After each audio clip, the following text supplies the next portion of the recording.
ያው ባለፈ ማርቆስ ወንጌል ምዕራፍ 2 ላይ ጌታችን መድኃኒታችን ኢየሱስ ክርስቶስ በሚያስተምርበት ጊዜ ከፈሪሳውያን፣ ከጸሐፍት፣ ከሰዱቃውያን የተለያዩ ተቃውሞዎች ተነስተውበት ነበረ። አሁንም ተቃውሞው እንደቀጠለ ነው። የተቃወሙት የሆነ ነገር ስለወሰደባቸው፣ ስላመፀ፣ ስለበደለ ወይም ደግሞ ስላጠፋ ሳይሆን ያው በወንጌሉ እንደተነጋገርነው ሰዎችን ስላዳነ፣ ስላስተማረ፣ እንዲህ ደግሞ መንገድ ስላሳየ፣ ሩህሩህም ስለሆነ ያንን አስቀንቷቸው የሃይማኖት አባቶች የሚባሉት ወይም ደግሞ በሃይማኖቱ ቅድሚያ አለን ብለው የሚያስቡ ሰዎች ናቸው ተቃውሞ ሲያነሱ የነበረ እና ምዕራፍ 2 ላይ ያነሷቸው ጥያቄዎች ወይም ደግሞ ተቃውሞ በጥያቄ መልክ ነበረ የገለጹት። እነዛ ጥያቄዎች አሁን በተወሰነ መልኩ ነካክተናቸው ለማለፍ ወደ 4 ጥያቄዎች ተነስተዋል። 4 መሰረታዊ ነገሮችም እንደ ፈተና ብለው ያሰቡት ወይም ደግሞ እንቃወመዋለን ብለው ያሰቡት ነገሮችን ማንሳታቸው አይተን ነበረ። የመጀመሪያው ጥያቄ ስልጣኑ ሊፈታተን የሚችል ጥያቄ ነበረ ያነሱበት። ስልጣኑ ሊፈታተን የሚችል ማለት ሊያደርገው የሚችለውን ነገር፣ ያለውን ነገር፣ የሆነውን ነገር ሊፈታተን የሚችል ብለው ያሰቡት ጥያቄ ጠይቀውታል። ሙሉ ታሪኩ መልሼ አልነግራችሁም፣ ግን እነሱ ያነሱት ጥያቄ ምንቱን ዘከመዝ ይነብጽ ጽርፈተ ወመኑ ይክል ሀዲገ ኃጢአት ዘእንበለ አሐዱ እግዚአብሔር ማለት ያኛውን በአልጋ ተሸክመውት የመጡ ተነስና አልጋህን ተሸክመ ሂድ ሲለው ምን አይነት ስልጣን ነው ብለው በመጠየቅ ጌታችን ኢየሱስ ክርስቶስን ጠይቀውታል። ያ ጥያቄ ደግሞ እንዲጠይቁ መሰረታዊ ብለው ያሰቡት ወይም ደግሞ ያነሱት ነገር እዛ ሰውየውን ሲያድነው ማዳኑ ብቻ ሳይሆን ተናግሮም ነው ያዳነውና የተናገረውን ንግግር ጥያቄ እንዲያነሱ ራሱ ከእግዚአብሔር ጋር እያስተካከለ እንዳለ አድርገው እንዲያስቡም አድርጓቸው ጠይቀውታል። እና ይሄ ጥያቄ ሲጠይቁት ጌታችን ኢየሱስ ክርስቶስ ስልጣኑ ላይ ላነሱት ጥያቄ፣ ስልጣኑ ላይ ላነሱት ተቃውሞ በ3 ነገሮች ላይ ስልጣን እንዳለው እዛው እያሉ አሳይቷቸዋል። የመጀመሪያ በኃጢአት ላይ ስልጣን እንዳለው ተሐድግ ለከ ኃጢአተከ ኃጢአትህን ተትቶልሃል ብሎ በሽተኛውን ከመፈወሱ በፊት መናገሩ በኃጢአት ላይ ስልጣን ያለው ጌታችን መድኃኒታችን ኢየሱስ ክርስቶስ መሆኑ የሚያመላክትና የሚያሳይ ነው። ሁለተኛው ደግሞ ተንሥእ ወንሣእ አራተከ ወውእቱ ቤተከ አራትህን ተሸከምና ተነሳ ወደ ቤትህን ሂድ። ተሸክማው የመጣችን አልጋ ተሸክሞ እንዲሄድ በማድረግ በሰውነት ላይም ስልጣን እንዳለው ጌታችን መድኃኒታችን ኢየሱስ ክርስቶስ አሳይቷቸዋል በተግባር። ሌላኛውና ሶስተኛው የሚደንቀው ደግሞ በልቡናቸው ውስጥ እና በሐሳባቸው ስልጣን እንዳለውም እዛው እያለ አሳይቷቸዋል። ለምን ተሐድግ ለከ ኃጢአተከ ኃጢአትህን ለምን ተትቶልሃል ይላል ብለው በቃል አይደለም የጠየቁት። ያ የጠየቁት በልቡናቸው ያሰቡት ነው።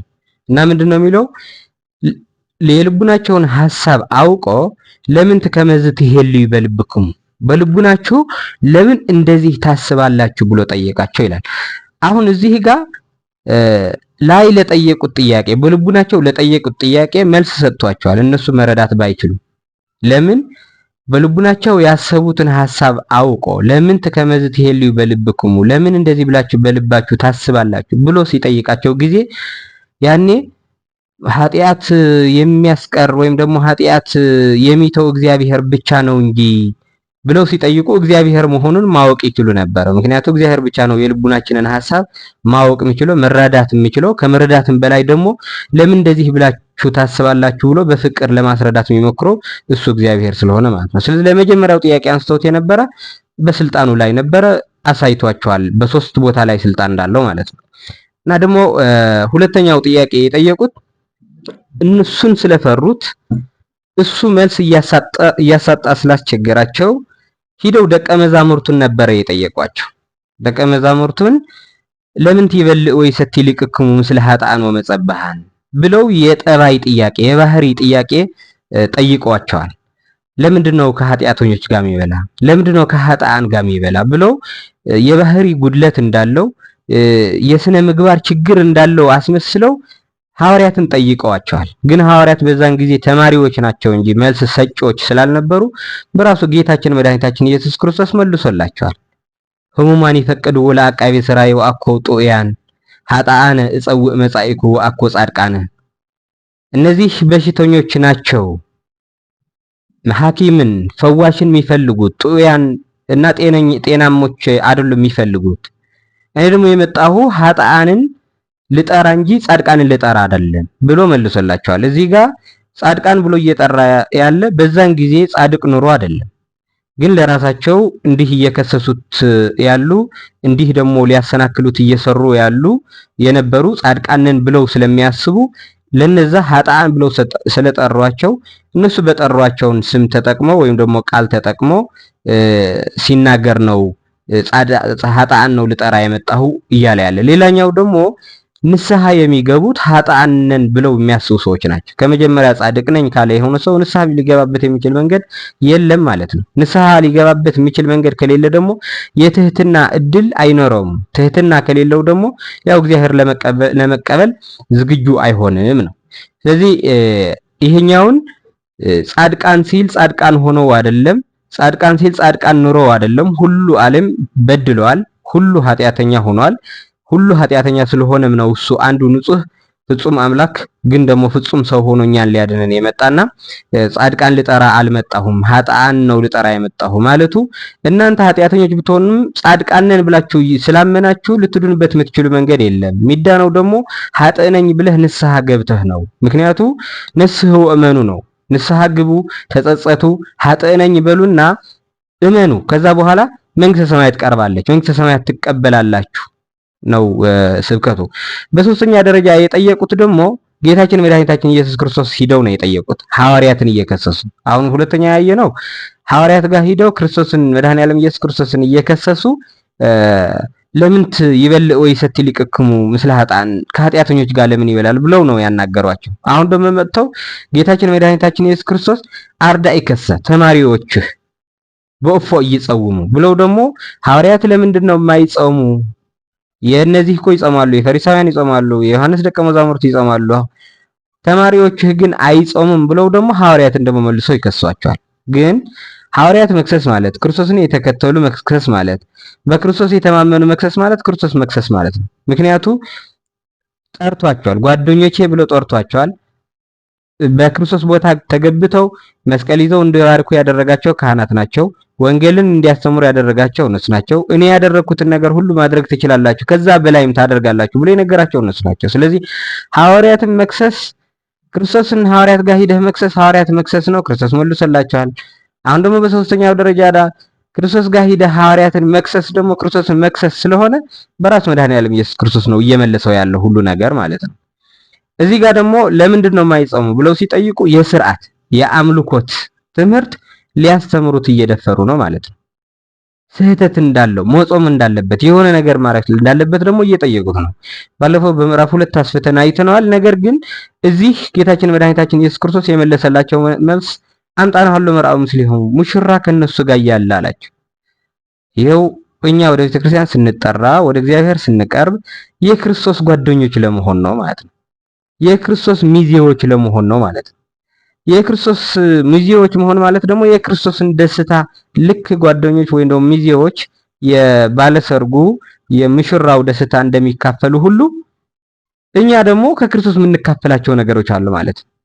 እዚህ መሬት ላይ በሚደረገው ሰርግ የምንካፈለው ደስታ፣ የምንካፈለው ነገር፣ የምንበላው የምንጠጣው ነገር ነው ሊኖር የሚችለው። ከእግዚአብሔር ጋር ሲሆን ደግሞ የእግዚአብሔር የሆኑ ነገሮችን እንጋራለን ማለት ነው። ለዚህ ነው አማልክት ዘጸጋ በጸጋ አምላኮች ናቸው የተባልን ማለት ነው። ስለዚህ ራሱ ሙሽራ አድርጎ እኛ ሚዜዎች አለን እንጂ ወይም ባሪያ ወይም አገልጋይ ወይም የሆነ አላለንም ክርስቶስ። እና ምን አላቸው? አምጣናሃሎ መርአው ምስሌው ሙሽራ እያለ እንዴት እኔ እኮ አለው እዚህ ጋር አለው እያስተማርኳቸው ነው ማለት ነው። ጊዜ ግን ይመጣል አመይነስእዎ ለመርአዊ እምኔሆሙ ያ ሙሽራ ከነሱ የሚወሰድበት ጊዜ ግን ይመጣል። ያኔ ይጾማሉ ወይ ኢታ አሚረ ይጾሙ ያን ጊዜ ይጾማሉ። አለ። አሁን መድኃኒዓለም ኢየሱስ ክርስቶስ አዲስ ኪዳንን እየመሰረተ ነው።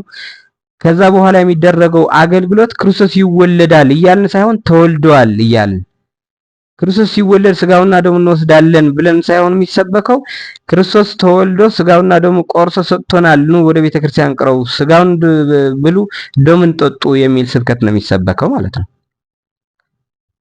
ስለዚህ አዲስ ነው የሚጾመው ጾም ነው። ጾም አሁን ነበረ ቡሊ ጋር የሚጾመው ጾሙ የታወቀ ነው።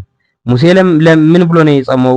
ነቢያቱ ምን ብሎ ነው የጾሙት? ሁሉ ነቢያት የተናገሩትን ስለ ክርስቶስ መምጣት ነው እንጂ ክርስቶስ መጥቷል ብሎ ብስራትን ወንጌልን አልሰበኩም።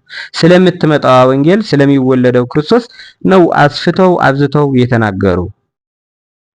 ስለዚህ በነቢያትም ይሁን በሕገ ኦሪትም የተሰራ ጾም ክርስቶስን ለመቀበል ነው የሚያገለግለው። ክርስቶስ ከተቀበልን በኋላ ግን ክርስቶስን የሚሰጠን ጾም ነው።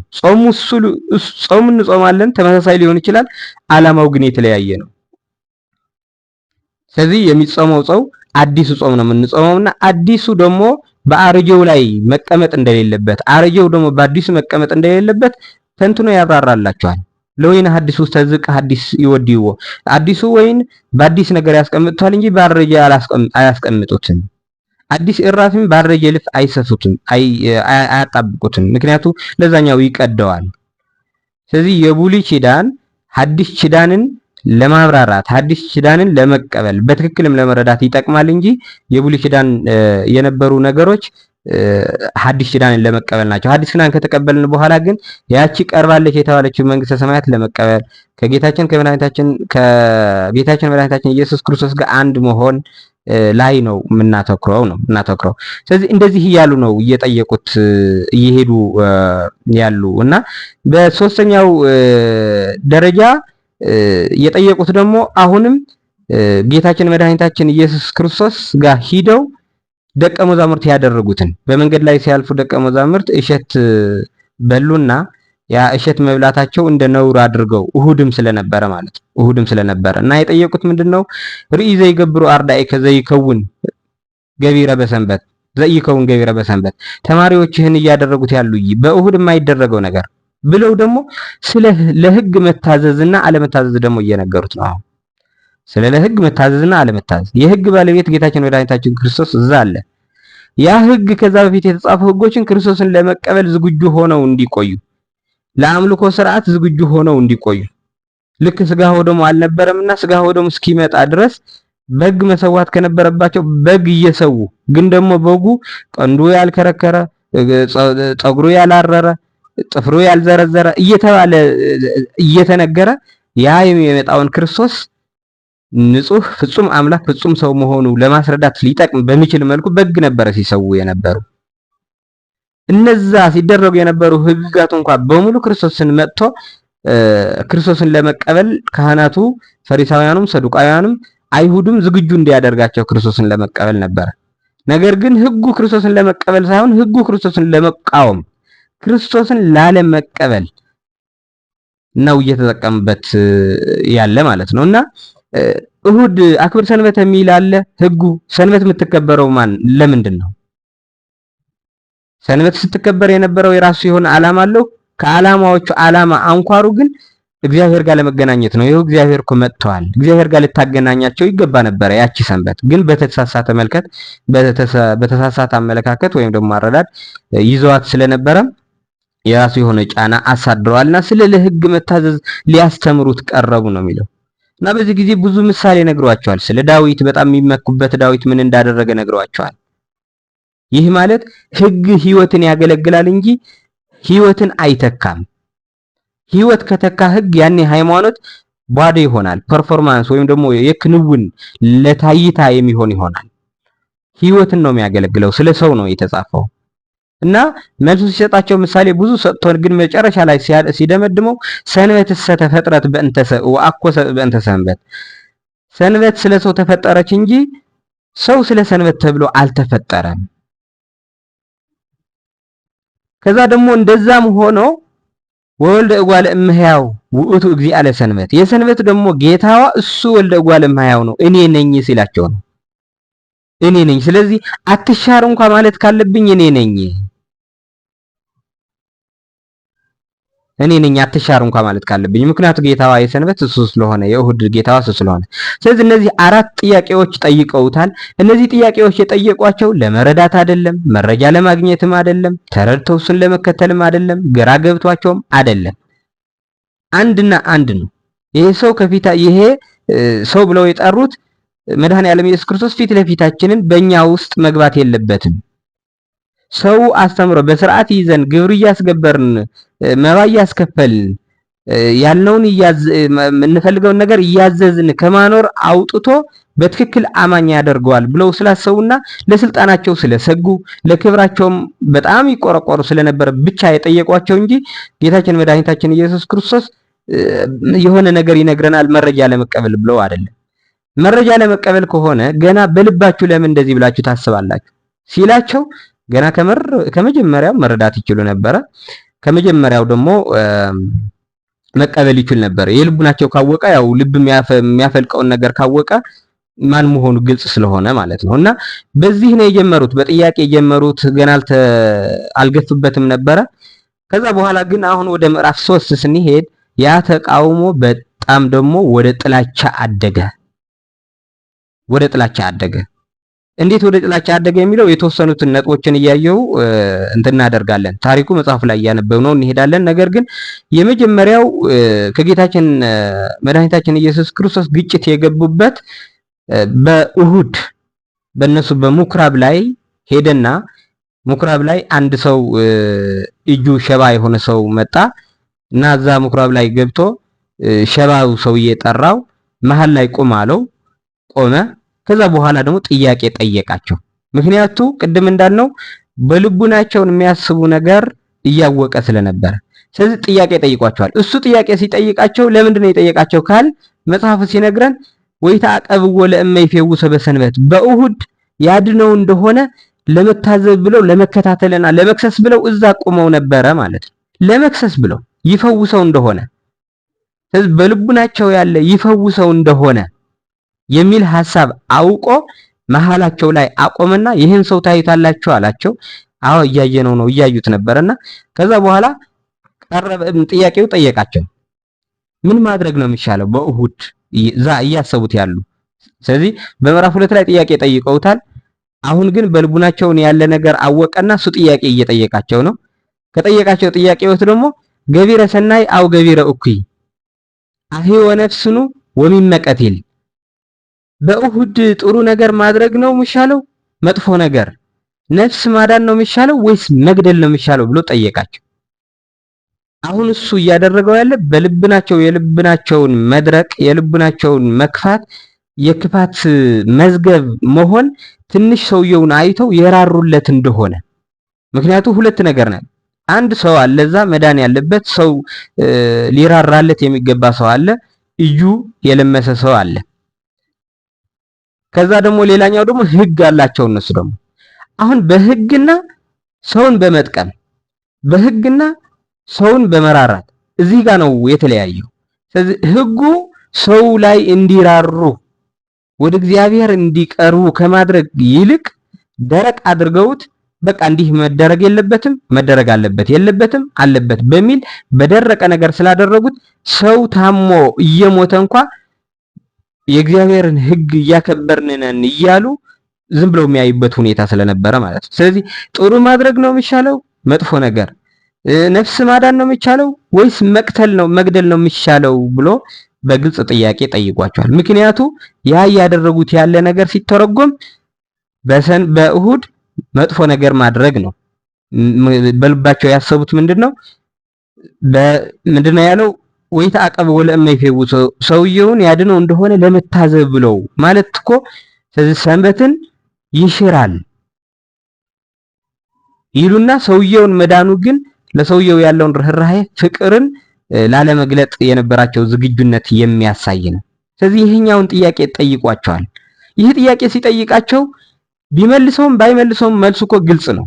ጥሩ ማድረግ በየትኛውም እሁድ አይደለም በየትኛውም ጊዜ ጥሩ ማድረግ ተመራጭ ነው። ነፍስን ማዳን በየትኛውም ጊዜ ተመራጭ ነው። ትክክለኛም እሱ ነው። ፊት ለፊት መምጣት ያለበትም እሱ ነው።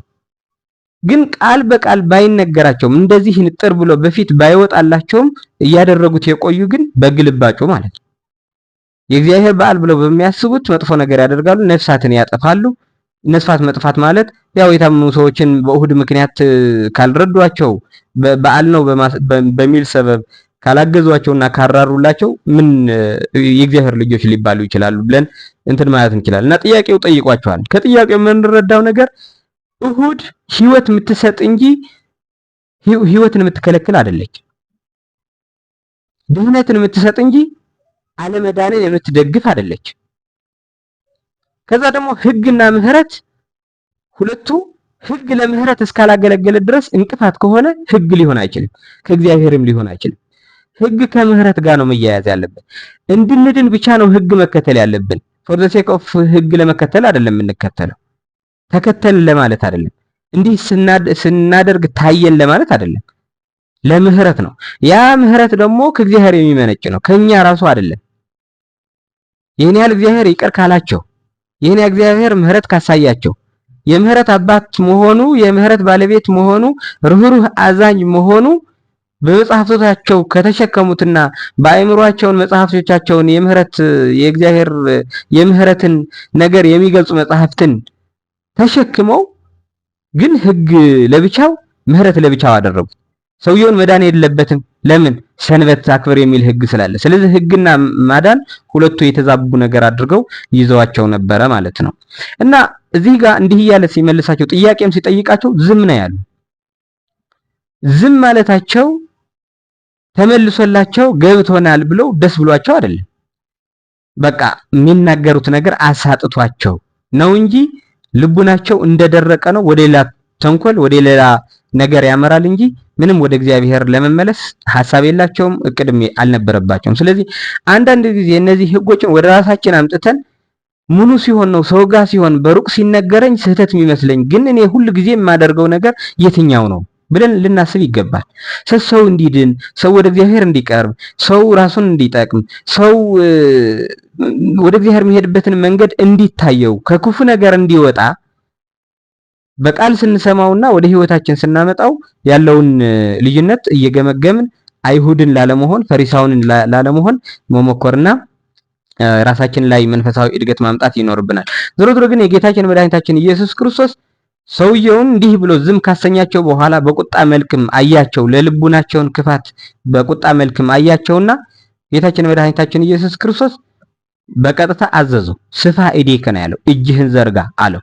ያ ሸባ የነበረ ሰውዬ እጁ ዘረጋ፣ ዳነ።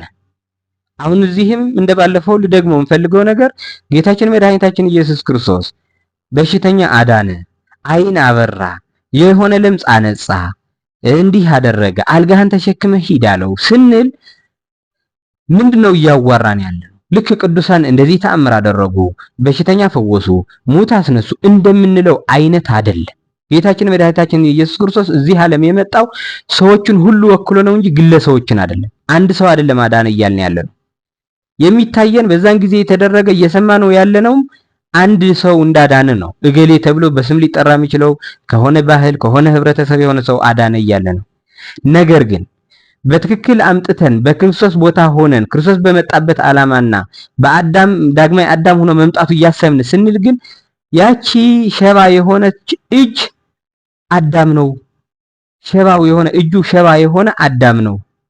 እጁ ሸባ የሆነ ስራ እንደማይሰራ የሆነ ነገር እንደማያከናውን እንደፈለገው ማንሳትና ማስቀመጥ እንደማይችል ሁሉ አዳምም ያቺ እጅ ተዘርግታ አትብላ ከተባለውን ዕፀ በለስ ከበላች በኋላ አምላክ ለመሆን ታስቦ ግን ሰውነትን አጥተን ታስረን እግዚአብሔር ጋር መገናኘት ጥሩ ነገር ማድረግ ብናደርግም እንኳን ወደ እግዚአብሔር የማይደርስ ሆኗል።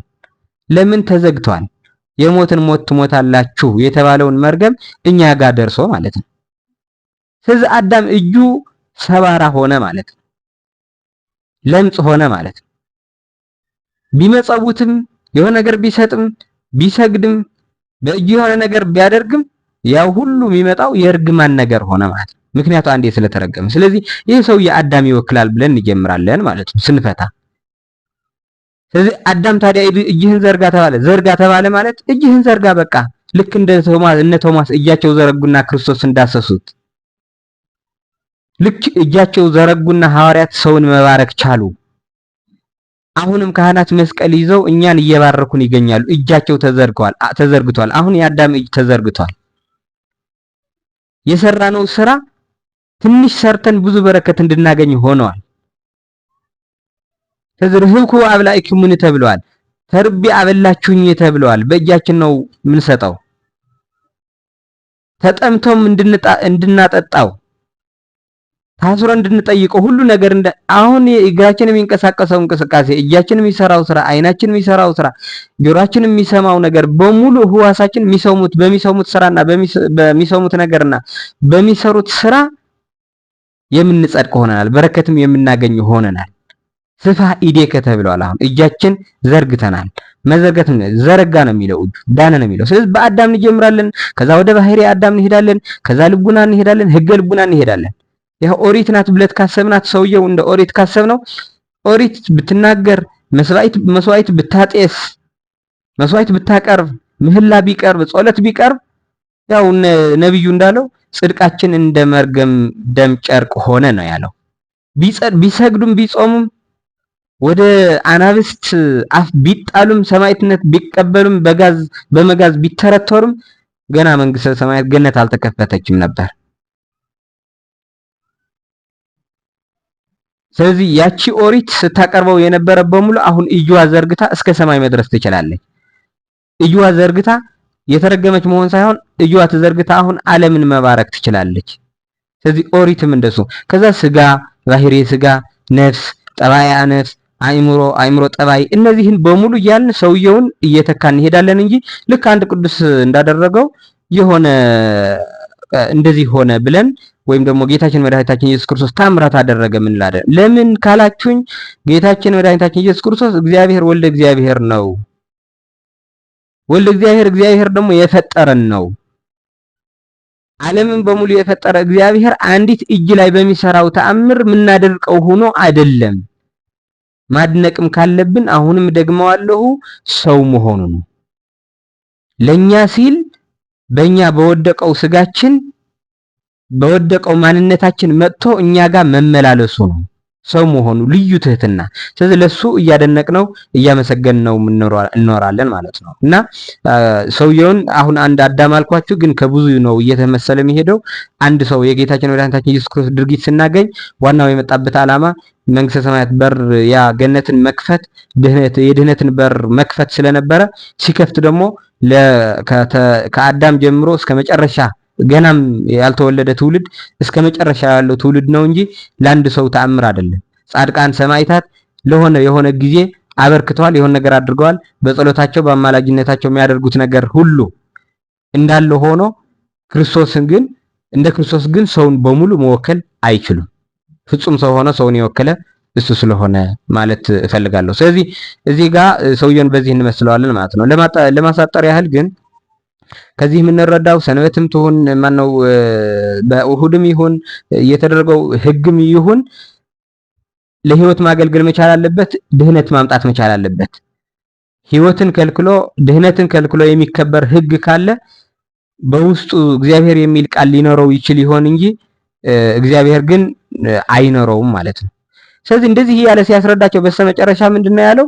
እንዳልገባቸው እንዳልተቀበሉት ጭማሪ ወዳልሆነ ክፋትና ወደ የሆነ ተንኮል ማደጋቸው የምናየው ደግሞ በስተመጨረሻ ወተማከሩ ይቅትልዎ ነው የሚለው። ያ ሁሉ ካስተማረ ያ ሁሉ ካደረገ ሰውየውን ከፈወሰ እነሱን ደግሞ ልቡናቸውን ያለ ነገር አውቀ ከነገረ ካስተማረ በኋላ ወተማከሩ ይቅትልዎ እንዲገድሉት ደግሞ ተመካከሩ ነው የሚለው። ስለዚህ አንዳንድ ጊዜ እስከዚህ ድረስ ልቡናቸውን ምን ያህል ደርቆ እንደነበረ መረዳት እንችላለን። እንደሱ ስል ግን የነሱ ልብ ለማውራት ክፎች መሆናቸው እንትን ለማለት ሳይሆን በእነሱ ውስጥ ራሳችን አስገብተን እንደነሱ ላለመሆን ልቡናችንን እግዚአብሔር ሲያንኳኳ ለመክፈት ዝግጁ እንድንሆን ነው እንጂ በእነሱ አልፈዋል ምንትን ምንለው ነገር አይኖርም።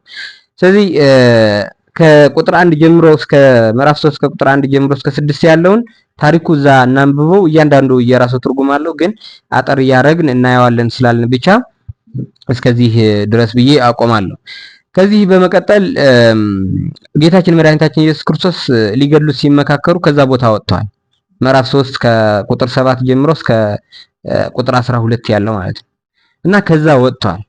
እንዲህ መውጣቱ ከዛ ቦታ መሄዱ ያው የመጣለት ዓላማ አለው እንጂ አንድ ሰው የሆነ ስላሰበ የሆነ ስለተናገረ ከግለሰቦች አይደለም ጉዳይ ማለት ነው። መዳን ካለባቸው እነሱም እንዲድኑ ማድረግ የነበረበትን በሙሉ እያደረገ ነው። ሰዎችንም እየጠራ ነው እና ወጣ።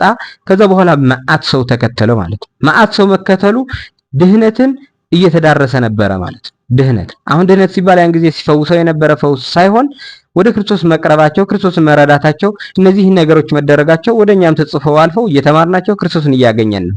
መሰረቶቻችን ናቸው እነሱ ማለት ነው። ስለዚህ ድህነትን እየተስፋፋ ሄደ፣ ብዙ ሰውም እየተከተለው ሄደ። ግን እዚህ ጋር ማንሳት የፈለኩ አንድ ነገር ረጅም ስለሆነ ታሪኩ ነክቼው ማለፍ የፈለኩ ይህ አጋንንት እዛ የነበሩ መናፍስት አጋንንት ለይተውት ሰገዱና አንተ ውእቱ ወልደ እግዚአብሔር አሉት። አንተ ሕያው እግዚአብሔር ነህ አሉት። አሁን እዚህ ጋር አስተውለነው ወይም ደግሞ አቅጣጫ አስይዤ ማለፍ የምፈልገው ነገር ሰይጣን አለ፣ ዲያብሎስ አለ፣ አጋንንት አሉ፣ መናፍስት ርኩሳን አሉ፣ ብዙ ስሞች አሉ። በኋላ በስተመጨረሻም እናየዋለን። አጋንንትን በአጋንንት አለቃ ነው እያወጣ ያለ እንደዚህ እያደረገ ያለ ያሉትን ላይም እናየዋለን። እነዚህ መናፍስቶች አጠቃላይ ዝም ብለን በሙሉ ባንድ በጃምላ ከዲያብሎስ ስር ከሰይጣን ስር አንመድባቸውም። ያ ሰይጣን ጌታችን መድኃኒታችን ኢየሱስ ክርስቶስ በተራራው ላይ መጥቶ 40 ቀን ሲጾም 3 ፈተናዎችን ፈትኖታል። ከዛ ከፈተነ በኋላ ሂድ ብሎት ሂዷል፣ ግራ ተጋብቶ ሳያውቀው። አሁን ምን ለማለት ፈልጌ ነው? እነዚህ አጋንንት አንተ ውእቱ ወልደ እግዚአብሔር ሲሉት አውቀውት ነው ወይ? ወልደ እግዚአብሔር ሕያው መሆን አውቀውት ነው ወይ? አዎ አውቀውታል ካወቁት ለምን ዕለተ ዓርብ ሰው መስሎት ሊሰቅለው ሊያሰቃየው መጣ ሰይጣን ከሆነ እንላለን። ስለዚህ ምን ማለት ነው? እነዚህ አጋንንት ናቸው እንጂ ሰይጣን በራሱ አልነበረም ማለት ነው። ምክንያቱም በሰዎች ያደሩ ናቸው። እነዚህ በሰዎች ያደሩት አጋንንት ሰገዱና አንተ ውእቱ ወልደ እግዚአብሔር አንተ የሕያው እግዚአብሔር ልጅ። አሁን ይሄ ንግግር እኮ ቅዱስ ጴጥሮስ ሲናገረው አንተ ብፁዕ ጴጥሮስ እኮስ ብሏል። ብፁዕ ጴጥሮስ አንተ ኮክ ወዲህ ዛቲ ኮክ አሐንጻ ለቤተ ክርስቲያኔ፣ አንተ አለት ነህ፣ በዚህች አለች ደግሞ ቤተ ክርስቲያኔ እሰራታለሁ አንጻታለሁ፣ የሴት ልጆች አይችሏትም ብሎ ነግሮታል። አሁን ቃሉ አንድ ቢሆንም እነዚህ ግን በሰዎች ያደሩ መናፍስት ናቸው፣ አጋንንት ናቸው፣ መናፍስት ናቸው። ግን ሰይጣን አልነበረም። ሰይጣን ቢሆን ዕለተ ዓርብ አይሰቅለውም ነበር እንዲህ አውቆ ቢሆን። ያው እንደማያውቀው ማቴዎስ ወንጌል ምዕራፍ 4 ላይ ያየነው ሶስቱ አርዕስተ ኃጣውእትን ሲፈትነው ስለማያውቀው እየሞከረ ነው። እስኪ ወልደ እግዚአብሔር ኮንክ፣ የእግዚአብሔር ልጅ ኮንክ፣ ከእግዚአብሔር ኮንክ፣ እግዚአብሔር ኮንክ እያለ ነበረ ሲጠይቀው የነበረ። እነዚህን ግን አወቁት ይላል። ቢያውቁትም በሰው አድረው የሚኖሩ ከሰውን የወጡ ዕለት የሚጠፉ ናቸው እንጂ እንዲህ ቋሚ አይደሉም ማለት ነው። ቋሚ አይደሉም። ስለዚህ ይሄኛውን አንስተን በስተመጨረሻ በቡኤል ዘቢል ያለው ምን ማለት ነው? አጋንንት በአጋንንት ይወጣሉ ወይ የሚለውም አንስተን እናያለን። ነገር ግን አልተቀበላቸው። ምን አላቸው? ገሰጻቸው፣ እንዳይገለጥ ገሰጻቸው። አንደኛው እንዳይገለጥ የሚለው ጌታችን መድኃኒታችን ኢየሱስ ክርስቶስ ከልደቱ ጀምሮ እስከ ስቅለቱ በነበረ ጊዜ አምላክነቱ እንዲታወቅ እንዲታወጅለት ይሄው ክርስቶስ እንዲባል ይሄው እግዚአብሔር እንዲባል አይደለም ፍላጎቱ። በሰው ቦታ ተገብቶ የሰውን ዕዳ ሰውን አስተምሮ የአእምሮ ኃጢአት የአእምሮ ጨለማነት አስወግዶ አሳይቶ አስተምሮ ማለት ነው እንጂ አምላክነቱ ለመገለጥ አልነበረም። እንደዛ ስለሆነ ያለ ዘርአ ብእሲ ከእናታችን ከቅድስት ድንግል ማርያም ተወልዶ እያለ ግን ዮሴፍ እሷ ጋር እንዲሆን ተደረገ። ለምን? አይሁድ እንዲህ እንዳያደርጉ። አሁን እንደዛ ሲያደርጉ በተአምራት በመዋርቅት ማጥፋት አይችልም፣ መከላከል አይችልም? ይችል ነበረ። ስለዚህ ተወልዶ እስከ ስቅላት ያለውን ጊዜ መድኃኔዓለም ኢየሱስ ክርስቶስ ፍጹም ሰውነትን ተጠቅሟል። ፍጹም ሰውነትን የሆነ ለማድረግ አምላክነቱ ለማወጅ በኋላ ከስቅለቱ በኋላ አምላክነቱን እንድናውጅና አምላክነቱን እንድንመሰክር ነው እንጂ የተፈቀደልን በዛ ጊዜ ስላልነበረ ዝም ብለዋል። እነዚህም ብቻ አይደለም ሐዋርያትም በደብረ ታቦር ግርማ መለኮቱ ገልጦላቸው ሲወርዱ እንዳትናገሩ ብሏቸዋል። ብዙ በሽተኞችም ሲፈውሳቸው እንዳትናገሩ እያላቸው ነበር። ለምን ከተባለ ስቅለት ገና ጊዜው አልደረሰም ነበር ማለት ነው። አሁን እነዚህም እንዳይገለጥ ገስጿቸዋል ነው፣ ገስጿቸዋል፣ ዝም አሰኝቷቸዋል። ሁለተኛው ለምን ዝም አሰኛቸው ግን ስለ እግዚአብሔር መመስከር ያለበት ከአጋንንት አይደለም፣ ከመናፍስት አይደለም። መመስከር ያለበት ስለ እግዚአብሔር ከራሱ ከእግዚአብሔር ልጆችም ሆነው በእውቀታቸው በመረዳታቸው ልክ ሳይሆን እግዚአብሔር በገለጠላቸው ልክ እንዲሆን ነው የሚፈልገው። እንደዛ ስለሆነ ነው ኢከሰተ ለከ ዘስጋ ወደም ስጋና ደም የገለጠልህ አይደለም ያለው ቅዱስ ጴጥሮስን አላዊ ዘበሰማያት የሰማይ አባት የገለጠልህ እንጂ ብሎ የተናገረው ቅዱስ ጴጥሮስን ከሰው ስላልሆነ ነው። ስለዚህ እነዚህን የተናገሩት ንግግር ዝም አሰኝቷቸዋል ነው። ምክንያቱ ከመጋሃደ ይሬሲዎ ነው የሚለው ማለት ግልጽ እንዳያደርጉት ወይም ደግሞ እንዳያሳውቁት ነው የሚለው። አንደኛው ጊዜው አልደረሰም እንዳይታወቅ፣ ሁለተኛ በእነዚህ መታወቅ የለበትም፣ በመናፍስት መታወቅ የለበትም ነው። በመናፍስት መታወቅ የለበትም። ስለዚህ እዚህ ጋር እንለፈውና ቀጥለን ያለውን ከቁጥር 13 እስከ 19 አሁን ምዕራፍ 3 ከቁጥር 13 እስከ 19 እስራኤላውያን ሲመርጥ እናገኘዋለን። አዲስ እስራኤላውያን ስላችሁ ሐዋርያትን ማለት ነው። ሐዋርያትን ሲያቋቁም ሲመርጥ ነው የምናገኘው። ከነ ዝርዝር ስማቸው ጋር እዛ አለ። ልክ ነገረ መስቀሉ በተለየ መልኩ ነው መያዝ የሚኖርብን። ስናስበው ሌላ ነገርም ስናይ በሱ መልክ ስለምናየው ውስጥ ገብቶ ስሜታችንም ሊነካ በሚችል መልኩ ነው መያዝ ያለብን። እንዳልኳችሁ ሁሉ ሐዋርያትን ደግሞ በሱ ልክ ነው መረዳት ያለብን። እያንዳንዱ ስማቸው እዚህ ጋር ተዘርዝሯል። እኔ የት ነው የመረጣቸው፣ ለምንድን ነው የመረጣቸው፣ ምን አይነት ስልጣን ተሰጣቸው ብቻ ነው እንጂ መናገር የምፈልገው የእያንዳንዳቸው ታሪክ ባህሪ እዚህ አልዘረዝረውም። ግን ሌላ ቦታ ሂደን የቅዱስ ጴጥሮስ 12 ሐዋርያቱ መሸምደድ ይኖርብናል፣ የግድ ነው። ምክንያቱ ቅዱስ እንበለው ከዛ በኋላ የመጣውን ቅዱስ እንበለው ሰማዕት እንበለው በሙሉ እነሱ አስተምረውት ነው፣ እነሱ መንገድ አሳይተውት ነው። ይሄ እየተማማር ነው ያለን ወንጌልም እነሱ ጽፈውልን ነው። ክርስቶስ የመጀመሪያ ጊዜ የመረጣቸው በመንፈስ ቅዱስ ተመርተው ቤተክርስቲያን የመሰረቱ ስለሆኑ ልናቃቸው የግድ ነው። ስናቃቸው ግን አንዱ ጴጥሮስ ይባላል፣ አንዱ ማቴዎስ ይባላል ሳይሆን ጴጥሮስ ስንል ምን ባህሪ ነበረው፣ ምን ስራ ነበረው እናቃለን። ምን መልእክት ነበረው። አትሊስት ለጴጥሮስ የሚሆን 1 3 5 አረፍተ ነገሮችን የተናገረውን ነገር ማቴዎስም ካል የተናገረውን ነገር ካለ ሐዋርያትን በሱ መልክ ነው መያዝ ያለብን የሚል እምነት አለኝ። ግን ሲመርጣቸው እንዴት እንደመረጣቸው ነክቼ ማለፍ እንፈልጋለሁ። የ12ቱ ታሪክ እዚህ ጋር መዘርዘር ጊዜ ሊወስድብን ስለሚችልና ደግሞ በአግባቡ አጥንተነው ማየት ስለሚኖርብን ወይም ደግሞ ሌላ ጊዜ አመቻችተን የሐዋርያትን ብቻ የምናይ ይሆናል። ስለዚህ ጌታ ሐዋርያትን ሲመርጣቸው ወአርገ ደብረ ወፀዋ እለፈቀደ ወሆሩ ሀቤሁ ወደ ተራራ ወጣ ነው የሚለን። መጀመሪያ ወደ ተራራ ወጣ። ከዛ በኋላ ደግሞ ጠራቸው። የጠራቸው የወደዳቸውን ነው። የወደዳቸውን ደግሞ ወደሱ የመጡትን ነው ማለት ጥሪውን የተቀበሉ ማለት ነው። ያው ትሎን እያለ ተከተለኝ እያለ ነበርና እየተከተሉት ነበር ሁሉ ነገር እየተው። ለዛም ነው ሀደግነ ኩሎ ወተለናከ ሁሉ ነገር ትተን ተከተልንህ ያሉት። ስለዚህ ጋር መጀመሪያ የጠራበት ቦታ አርገ ደብረ ወፀዋ ወደ ተራራ ወጣና ጠራቸው። ይህ የሚያሳየን ወደ ከፍታ ነው። ይሄ የወሰዳቸው እየጠራቸው ያለ ከከፍታ ነው ማለት ነው። ወደ እግዚአብሔር አገልግሎት እየጠራቸው ያለ ወደ ከፍታ ነው ማለት ነው። ወደ እግዚአብሔር አገልግሎት እግዚአብሔር ራሱ ነው እየጠራቸው ያለ። ይሄ አጠራር ደግሞ ከዚህ በፊት በብሉይ ኪዳን እናውቀዋለን። ሙሴ ሲና ተራራ ላይ ወጥቶ ነበረ የተቀበለው ጽላትን ከእግዚአብሔር ጋር የተነጋገረው። ስለዚህ ከእግዚአብሔር ጋር ለመነጋገርና የእግዚአብሔርን ንግግር ወደ ሰዎች ማድረስ ከፍ ወዳለ ነገር መውጣት። ስለዚህ ከፍ ስንል ነው የእግዚአብሔር ነገር የምንረዳው። ከፍ ስንል ነው የእግዚአብሔር ድምጽ ስንናገር ወደ ሁሉ ሊዳረስ የሚችል እና ጠራቸው ነው የወደዳቸውን እና ሁሉ ወደ ሁሉንም እየጠራ ነበር። ከዛ በኋላ የጠራቸውን ደግሞ እሺ ያሉት ናቸው። እነዚህ እሺ ያሉት ደግሞ 12 አድርጎ መረጣቸው ይላል። አሁን እነዚህ 12 መሆናቸው በተራራ መጠራታቸው እንደ ሙሴ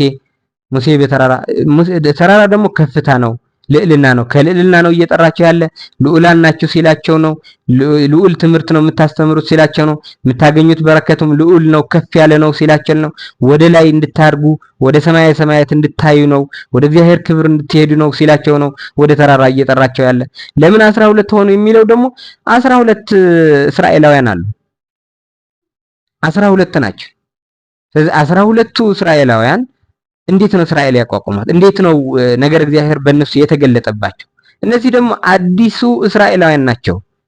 እስራኤል ዘነፍስ ተብለው የሚጠሩ ማለት ነው። ያ እስራኤል ዘስጋ ነበሩ፣ በዘመድ በምናምን በሕግ ኦሪት ሲመሩ የነበረ። አሁን ግን ሁሉን ወደ እግዚአብሔርን የሚያቀርብ ስለ እግዚአብሔርን የሚመሰክር በሰማይ የሚመሰከርለት ማለት ነው። ስለዚህ አዲሶቹ ናቸው ብርሃን የተባሉ እነዚህ ማለት ነው። አንቱም ብርሃኑ ለዓለም እናንተ የዓለም ብርሃን የተባሉ ሐዋርያት ናቸው እየተመረጡ ያለው። እነዚህ 12 መሆናቸው የራሱ ምሳሌ ያለው ማለት ነው። ከዛ ልቀጥልና ዓላማው ብቻ ልናገር። ዓላማው ምንድነው? የተመረጡ ለምን ነበር? መጀመሪያ ስማቸው ሐዋርያት አላቸው። ሐዋርያት ተላላኪዎች፣ ተጓዦች፣ መልእክት አድራሺዎች። ያ መልእክት ግን ቀላል መልእክት አልነበረም። የእግዚአብሔር ማለት ነው። የእግዚአብሔር መልእክት እነሱ ጋር ሆኖ ሌሎች ሰዎች ጋር የሚዳረስ ማለት ነው። እና መጀመሪያ የመረጣቸው ምንድነው የሚለው ከሱ ስናነብ ወሐሬ 10 ወክልኤተ ወሰመየሙ ሐዋርያት ካላቸው በኋላ ወረሰየሙ ከመ ይሃሉ ምስሌሁ ነው። ከመ ይሃሉ ምስሌሁ መጀመሪያ ከእርሱ ጋር እንዲኖሩ ከእግዚአብሔር መኖር የሚመስል ነገር የለም። ከእግዚአብሔር ጋር ከመኖር በላይ የለም። ለምን ዘነበረ ከኔ ጋር ያለ ወአነሂ ምስሌሁ እኔ ደግሞ ከእርሱ የሆንኩለት ሰው ውእትቼ ይፈሪ ብዙሃ ብዙ ፍሬ ያፈራል ተብሏል። እና ብዙ ፍሬ የሚያፈሩ ናቸውና ልክ 12ቱ እስራኤላውያን 12ቱ የእስራኤል ሰዎች እንደተባዙ እነዚህም በነፍስ ሊባዙ ነውና መጀመሪያ ዓላማው ከመይሃሉ ምስሌ ከኔ ጋር እንዲኖሩ። ከዛ በኋላ ይቀጥልና ምንድነው የሚለው ወይፈንወሙ ይስብኩ እንዲሰብኩ ደግሞ እንዲልካቸው ከእርሱ ጋር ከሆኑ በኋላ እሱም ከእነሱ ጋር ይሆናልና ከዛ በኋላ ሄደው ደግሞ እንዲሰብኩ ያ የሚሰብኩትን እሱ ክርስቶስን ነው። ከዛ እንዲህ ሲያደርጉ ደግሞ በመሃል ላይ ወአብሆሙ ያውጡ አጋንንተ ወይፈውሱ ድውያነ በመናፍስት በአጋንንት ስልጣን ሰጣቸው። በሽተኞች እንዲፈውሱ ስልጣን ሰጣቸው። እንዲህ አድርገው ነው የሰጣቸው። ስለዚህ መጀመሪያ ከእርሱ ጋር እንዲኖሩ ነው። ከዛ በኋላ ደግሞ ከእርሱ ጋር ከኖር በኋላ ይልካቸው ነው ሊሰብኩ። ሲሰብኩ ደግሞ በመሃል ላይ አጋንንትን፣ መናፍስትን፣ ዶያንን፣ በሽታን በሙሉ እሱ ላይ ስልጣን ተሰጥቷቸው መስራት እንዲችሉ ነው። ስለዚህ እነዚህ 12 ሐዋርያት እንድንይዛቸው ግድ ይላል። አባቶቻችን ናቸው። በእርግጥ ከዛ በኋላ ብዙ ቅዱሳን አሉን። ግን ደግሞ የነዛ ቅዱሳንም አባቶች ክርስቶስ ዳሰስ ነው የምንለው በእጃቸው ነው። ክርስቶስን አየነው የምንል በዓይናቸው ነው። ሰማነው የምንል በጆሮአቸው ነው። እኛ ደግሞ ሲያሰሙን እኔ እንደምናገረው አንድም እንደሚናገረው በደካማ አንደበትና በደካማ ሰውነት ሳይሆን መንፈስ ቅዱስ ወርዶላቸው ልቡናቸውና አፋቸው ተባብሮላቸው አፋቸው አፈ እግዚአብሔር ሆኖ ነበልባለ ነድ የሆነ የእግዚአብሔርን ቃል ያስፋፉ እጃቸውን እጅ እግዚአብሔር ሆኖ መንፈስ ቅዱስን በሰው ላይ እንዲያድር ያደረጉ መንፈስ ቅዱስን ሰው እንዲቀበል ያደረጉ ብዙ በሽተኞችም የፈወሱ ጥላቸው ሳይቀር ማዕት በሽተኞችን የፈወሰ እነዚህን ሐዋርያት ናቸው። እና ባህሪያቸው ልናቃቸው ይገባል። ምን አይነት መልእክት አስተላለፉም ልንረዳ ይገባል። ስለዚህ ግብረ ሐዋርያት ገብተን መረዳትና ማወቅ የግድ ይለናል። የቤተ ክርስቲያናችን አመሰራረት እዛው ስላለ የቤተ ክርስቲያናችን አስተምህሮ እንዴት መሆን እንዳለባትም እዛው የተቀመጠ ስለሆነ ማለት ነው። ስለዚህ ሐዋርያትን ሌላ ጊዜ ምንድን ናቸው? ጴጥሮስ ማለት ምን ማለት ነው? ያ ትርጉሙ ስንል ምን ማለት ነው? አሁን እዛ ጋር ድንጋይ ይባላል እንዲህ ነው የእገሌ ልጅ ነው ሐረግ ሳይሆን አሁን ጴጥሮስ ማለት ምን ማለት ነው ብለን ከመጽሐፍቶቹ ጋር አያይዘን ምንድነው በምን እንግለጸው? ያዕቆብ ማለትስ ምን ማለት ነው? ዮሐንስ ማለትስ ምን ማለት ነው? እንድርያስ ማለትስ እነዚህስ ምንድናቸው? ምንድነው ያደረጉ? ታሪካቸው በተወሰነ መልኩ ልንይዝና ካፋችን ከአእምሯችን ማይጠፋ ታሪክ ሊኖረን ይገባል። ስማቸው ሲነሳ ስማቸው ብቻ መስማት የለብንም። ብዙ የሰሩ ናቸው። ስማቸው የሚጠራ ብዙ ስለሰሩ ነው። ስራቸውን ከነስማቸው ጋር ማስታወስ ይኖርብናል። ስማቸው ብቻ መሸምደድ ጥሩ አይሆንም ለማለት ነው። ከዛ ቀጥሎ ከምዕራፍ ምዕራፍ 3 ሆኖ ከቁጥር 20 እስከ 21 ያለውን ደግሞ የሆነ ጌታችን መድኃኒታችን ኢየሱስ ክርስቶስ በተዛባ መልኩ ሲረዱት እናያለን። በተዛባ መልኩ ሲረዱት እነማን ናቸው? የመጀመሪያ ቤተሰቦቹ ናቸው። ቤተሰቦቹ የተባሉ በዛን ጊዜ ቤተሰብ ተብሎ የሚጠራ የራሱ ስላለው ቤተሰቦቹ የተባሉ በተሳሳተ መንገድ ተረድተውታል ይላል። ማትዛ ወጥቶ ሲያስተምር ምንድነው ያሏቸው? ሄደው እስመ ስሆ ልቡ እኮ አእምሮው ሊስት ነው ምናምን አሏቸው። አሁን ጌታችን መድኃኒታችን ኢየሱስ ክርስቶስ የሚያስተምረው አስተምህሮ ቁጭ ብሎ ወንበር ተክሎ ከሆነ መምህር ተምሮ እዚህ መሬት ከመጣ በኋላ አጥንቶ አይደለም። ከመጀመሪያው ምን ብለናል? ጌታችን መድኃኒታችን ኢየሱስ ክርስቶስ ፍጹም ሰው ነው። ፍጹም ሰው እያልኩ አይደለም። እኔ ሰው ነኝ። ተምሬ መረጃ ሰምቼ አሰባስቤ ነው መናገር የምችለው። ለምንድን ነው እንደዛ የሚሆነው? ፍጹም ሰው ስላልሆንኩ። ጌታችን መድኃኒታችን ኢየሱስ ክርስቶስ ፍጹም ሰው ነው የሆነው። እንደ አምላክነቱ ብቻ አይደለም፣ በሰውነቱ ራሱ ፍጹም ሰው ነው እያልን ያለው። የአምላክነቱ ሌላ ነገር ነው። የሰውነቱ ግን ፍጹም ሰው ስለሆነ እንደዚህ አእምሮ ሊስት ነው እንደዚህ ሊሆን ነው የሚባል አይደለም። እና ተሳስተው እንደዛ አሉት። የሱ ቅርብ የሆኑ ራሱ በተሳሳተ መልክ ነው የተረዱት። እና አንዳንዴ በስጋችን ስናስብ በራሳችን ስናስብ ማለት ነው፣ በራሳችን አይን ስናይ እኛ የሚመስሉን ነገሮች አሉ። ወደ ቅዱሳንም ስንሄድ ወደ ሌላ ስንሄድ በቅዱሳን በእግዚአብሔር አይን ሆነን ነው እንጂ ማየት የሚኖርብን፣ በጸጋ አይን ሆነን ነው እንጂ ማየት የሚኖርብን፣ በራሳችን አይን ሆነን ማየት አይኖርብን። አሳውሳለሁ የሆነ አባታችን ተክለ ሃይማኖት የጸለዩት ቦታ ላይ የሆነ ሰው እያስጎበኘ እና አቡነ ተክለ ሃይማኖት ለዚህን ያህል ጊዜ በዚህ በአንድ እግራቸው ቆመዋል፣ እሸሁ እንዲህ ተደግፈው ምናምን ሲል እንዴት ብሎ ሊሆን ይችላል? እንዴት ብሎ ሊሆን ይችላል ብሎ ይጠይቃል። አሁን እንዴት ብሎ ሊሆን ይችላል? በሱ በሰውየው በእኔም እንደሱ ነው። በቅዱሱ በጸጋ ሆነ ለተክለ ሃይማኖት ነው የተቻለው። ተቻለው እያልን ያለን ለተክለ ሃይማኖት ነው። ተክለ ሃይማኖት ደግሞ ከእግዚአብሔር ጋር ያለ ቅዱስ ነው።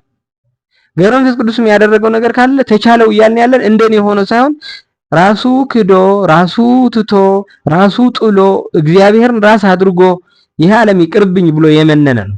እንደዚህ የመነነ ሰው ሲያደርገው በተሳሳተ መንገድ ልረዳው ይችላል። እና ጌታችን መድኃኒታችን ኢየሱስ ክርስቶስ በተሳሳተ መልክ ተረዱት ማለት ነው። እና መተዋወቁ እዛ ማደጉ እነሱ ጋር መሆኑ እኛ ለማዳን ብሎ ሰው መሆኑ በግርማ መለኮት በክበበ ትስብእት በሚያስፈራ ነገር አለመገለጡ ማወቃቸው ብቻ የሱ ቅርብ የሚባሉት ራሱ እምነታቸውን ታውሮ ይህማ እንዴት ሊያደርግ ይችላል ማነው አእምሮውን ሊስት ነው የሚል ንግግር ያው ተቀበሉት ማለት ነው።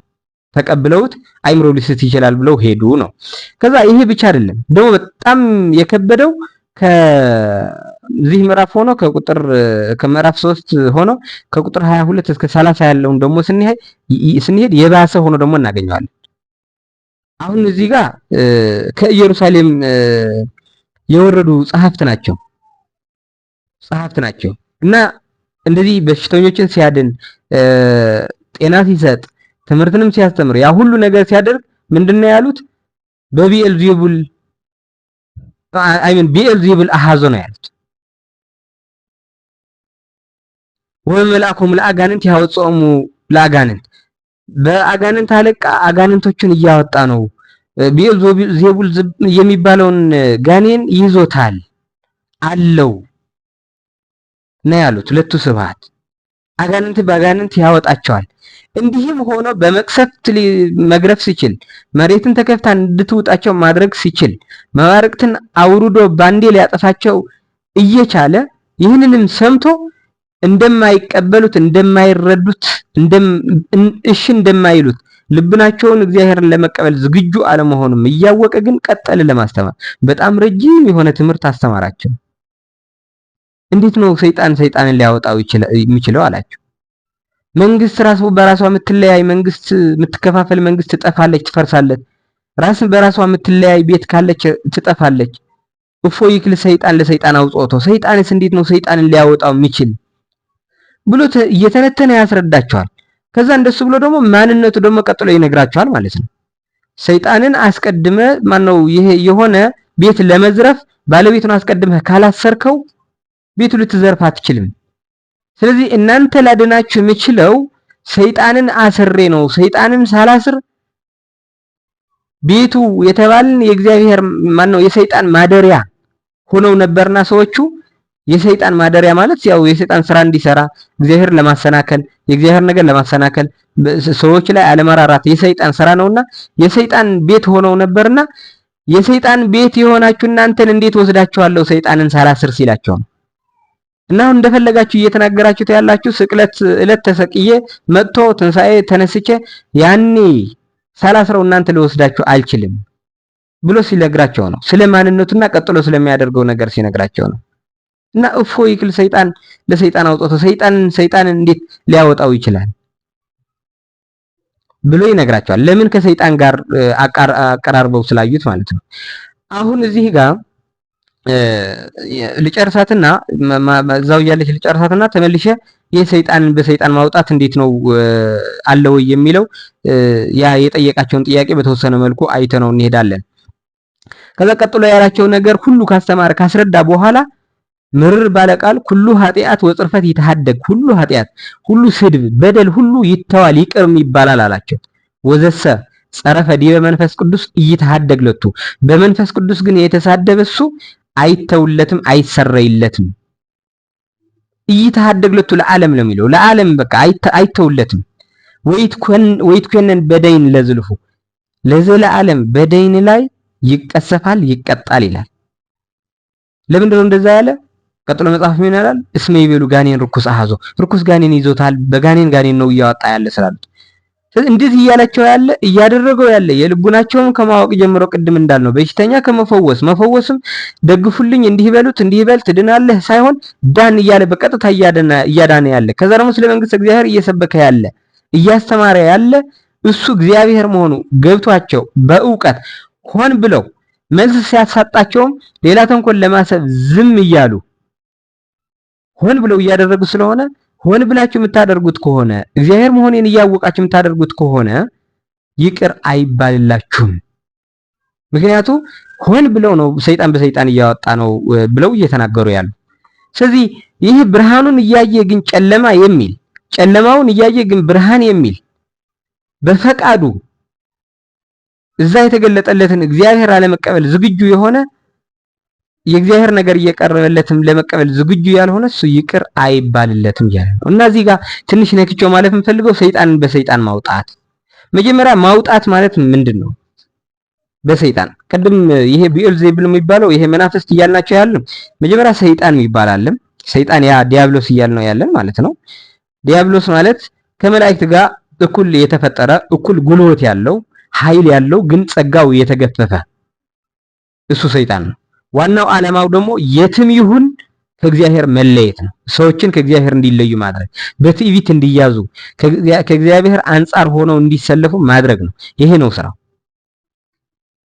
ከዛ ይሄኛውን ከመላእክት ጋር እኩል የተፈጠረ በትዕቢቱ ምክንያት እኔ ነኝ የፈጠርኳችሁ ብሎ በመናገሩ ምክንያት የተባረረ በኋላም እየገባው እግዚአብሔር ወደታች ሲጥለው እንኳን ወየ እግዚእ ምስለ አርያሙ ነው ያለው። ጌታ ከነ ሰማዩ ከነ መንበሩ እየሮጠ ነው አለ። ራሱ እየጸደፈ ወደታች እየሮጠ ነው አለ። በዛን ጊዜ እውነት መስሏቸው የተሳሳቱ መላእክት ብዙ ናቸው። እየተወረወረ እንኳን ሰው መላእክትን ለማሳሳት ሆን ብሎ ሲሰራ የነበረ ዲያብሎስ አንድ እሱ ነው። ክርስቶስ ደግሞ ከሱ ነጣ ሊያወጣን ነው የመጣ። ከሱ ነጣ ሊያወጣን ሲመጣ ግን በመሃል ላይ ምን አገኘ? መናፍስት አጋንንት ደግሞ አሉ። መናፍስት አጋንንት እንዴት ናቸው? አሁን ለምሳሌ ይሄ ቢኤልዜቡል ተብሎ እየተጠራ ያለ በዓል የሚባል ጣዖት ነበራቸው። እሱ ከማምለካቸው የተነሳ የሆነ መንፈስ ተፈጥሮ ነበር። ያ መንፈስን ነው ቢኤልዜቡል እያሉት ያሉ ጣዖትን ስታመልክ። ስለዚህ መናፍስት እንዴት ነው የሚፈጠሩ ሲባል ስናመልክ ነው የሚፈጠሩ። ከመጀመሪያ የተፈጠሩ አይደሉም። የሆነ ነገር ስናመልክ መናፍስት ይፈጠራሉ። የሆነ መናፍስት ይፈጠራሉ። እዛ መናፍስት ደግሞ አፈጣጠራቸው አንድ በህዝብ የሚፈጠሩ አሉ። ለምሳሌ ትልቅ ዋርካ ሁሉ ሰው እናመልክ ብሎ ማምለክ ቢጀምር ጊዜ ያለው የራሱ ገደብ ተደጋግሞ ሲደረግ ሰውም እያመነ ሲሄድ ያ ዋርካ ወይም ደግሞ ያ የሚያመልኩት ዛፍ ከሆነ ጊዜ በኋላ መንፈስ ያድርበትና ማገልገል ይጀምራል። ስለዚህ በጥሩ ያሰቡትን ነገር ጥሩ ያገለግላቸዋል፣ በመጥፎ ነገር ያሰቡት ደግሞ መጥፎ ነገር ያገለግላቸዋል። ሰዎቹን እንደ ህዝብ ሆነው ያ ዛፍ ሄደው ቅቤ ሊቀቡት ይችላሉ፣ እጣን ሊያጥኑት ይችላሉ፣ የሆነ ነገር ሊያጨሱበት ይችላሉ፣ ቡን ሊያፈሉበት ይችላሉ። ከዛ ሲያፈሉ እየተደጋገመ ሲሄድ የሆነ መንፈስ ይፈጠራል ማለት ነው። ስለዚህ ያ መንፈስ ስራው እነሱ ባሰቡት ነው የሚፈጥሩት። ህዝቡ ባሰው ለምሳሌ ህዝቡ ልጆቼ ይከላከልልኛል እንዲህ ያደርግልኛል ብሎ ከመጣ እሱ እያደረገለት እንዳለ ልክ ይሰማዋል። ዛፉ ሁሉ ሊናገር ይችላል። እያገለገልኩ ነው እንዲህ እያደረግኩ ነው ሊል ይችላል። ተአምራትም ሊያሳይ ይችላል። ተደጋግሞ ከመደረጉ እየተነሳ አምልኮ ነው። ከዛ ደግሞ የሆነ ነገር ሲያጎድሉለት ካለመዱት ሊቀጣቸውም ይችላል። ይህ ምንድነው? መንፈስ ነው የሚባለው፣ ህዝብ የሚፈጥረው መንፈስ። ይህ ብቻ ግን አይደለም። እንደ ቤተሰብ አንድ ቤትም የራሱ መንፈስ ሊፈጥር ይችላል። የራሱ መንፈስ ሊፈጥር ይችላል። የራሱ መንፈስ ማለት ያ ቤተሰብ እንዲህ ሲሆን እንደዚህ ነው። ለምሳሌ ምን ይባላል? ቡና አለ። ቡና ተፈልቶ እንደዚህ አይዘለልም፣ እንደዚህ ከሆነ እንደዚህ ያደርጋል። ቡና ከዘለልክ ወይም ደግሞ 3 ጊዜ ካልጠጣኸው፣ 2 ጊዜ ከጠጣ፣ አደፋፉ ካላስተካከልከው፣ አቀራረቡ ካላስተካከልከው፣ ቁርስ ካላደረክበት እንደዚህ አይሆንም የሚል ንግግር ለምሳሌ በቤተሰብ ውስጥ በጣም ተደጋግሞ ከተነገረና ከተደረገ ከሆነ ጊዜ በኋላ እንደሱ ሳታደርግ ስትቀር ይጎዳሃል። ስታደርግ ደግሞ ደስ ይለዋል። እና መንፈስ እያሳደግክ ነው ማለት ነው። ራስህ ነህ እየፈጠርከው ያለ እንደ ቤተሰብ። እንደ ግለሰብ መንፈስ የራሱ ሊፈጥር ይችላል። የራሱ መንፈስ ሊፈጥር ይችላል። ያ የፈጠረው መንፈስ ግማሹ የሆነ የአእምሮ ጤና ችግር ስላለበት የሆነ ፍርሃት ስለፈጠረበት ወይ ደግሞ ከቤተሰብ የወረሰው ነገር ስላለ ብቻ እንዲህ ከሆንኩ እንደዚህ ሆናለሁ፣ እንደዚህ ሆንኩኝ እንደዚህ ሆናለሁ ብሎ ከማሰብ ደጋግሞ ውስጥን ከመርገር የተነሳ ከዛ በኋላ የሆነ ነገር ይሆናል። ያ ያድግና ያ መንፈስ አሁን ይሄ ሰይጣን ነው ወይ ካልን ሰይጣን አይደለም። ሲፈጠርም እኛ በምንፈልገው ነው እየፈጠርን ያለ ነው። እንደሱ ስለሆነ አሁን እየጠፋ መጣ እንጂ የድሮ ሰዎች አገር ቤት የነበሩ የራሳቸው የሆነ እንትን ነበራቸው። በዋሻ ሂደው ሰይጣን አየን ይሉ ነበረ። ከዛ የሆነ መናፍስት አገኟቸውና ቤተሰብ ነን ብለው ተዋቸው የሚባል አለ። ቤተሰብ ነን አሁን ቤተሰብ እነዛ መናፍስት በስጋ ከኛ ተወልደው ሳይሆን ሲፈጠሩ በአእምሮ ሲፈጠሩ ቤተሰቦቻችን አስተዋጽኦ አድርገዋል ማለት ነው። ከዛ እንደሱ ስለነበረ በጣም የሚበዛ ሰው አብዛኛው ሰው ይሄ ኢንዲጂነስ ሪሊጅን የሚባለው ክርስትና ከመግባቱ በፊት የነበሩ ልማዶችን በተወሰነ መልኩ በክርስትናው ጋር ተቀላቅለው ችግር ብዙ እየፈጠሩ መጥተዋል። እና በሽታ ይዞት ሰው ምን ያደርግ ነበረ?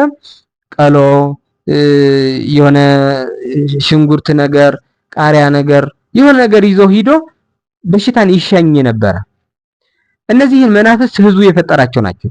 ከዛ ህዝቡ እነሱን መደገፍ እነሱን ማመን ሲያቆም የሚጠፉ ናቸው። የሚቀጥሉ አይደሉም፣ ይጠፋሉ መናፍስቶች። እና እዚህ ጋር ጥንቃቄ ልናደርግ የሚገባው መናፍስትና አሁን ጌታችን መድኃኒታችን ኢየሱስ ክርስቶስ በዋናነት ከሰይጣን ነፃ የሚያወጣን ልቀቀው፣ ውጣ፣ እንዲህ ወደዚህ ሂድ፣ እንደዚህ አድርግ በማለት ሳይሆን አስተምሮ አእምሯችንን አስረድቶ እንድናምነው አድርጎ ከዛ በኋላ በዕለተ ዓርብ ተሰቅሎ ነው ከዲያብሎስ የሚያድነን ከዛኛው ሰይጣን።